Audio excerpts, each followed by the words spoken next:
Assalamualaikum warahmatullahi wabarakatuh. Puluhan warga Gandus Palembang Jumat siang mendatangi kantor Gubernur Sumatera Selatan menyampaikan aduannya terkait dugaan penyerobotan lahan yang dialaminya. Warga juga sempat berorasi di halaman kantor gubernur yang menyuarakan agar gubernur segera memediasi permasalahan mereka tersebut, termasuk memberantas mafia tanah yang diduga terlibat dalam kasus yang mereka alami. Kami sudah laporkan kepada pihak kepolisian, sudah banyak 14 LP. Kami hanya diterima LP, tapi mereka sekali melapor langsung ditindak. Nah, ini tidak ada keadilan sama sekali.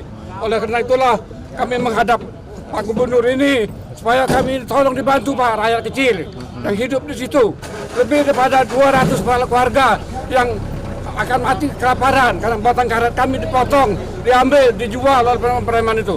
Ini suatu perbuatan yang sangat mengkhianati rakyat. Katanya kita ada warga negara yang baik, mereka harus berbuat warga negara yang baik. Tempuhlah jalur hukum, jangan bertindak sewenang-wenang.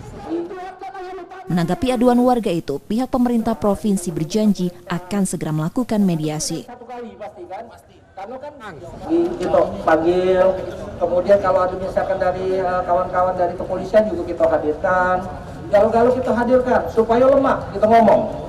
Ini kan prosesnya kan non litigasi. Dan kita di luar pengadilan, jadi kita tentu akan jingok yang mana. Cuma dengan sikok kesepakatan bapak-bapak sekalian yang dibantu oleh ECW ini betul-betul kita sepakat bahwa kalau memang benar, kalau memang tidak ya tentu harus legowo.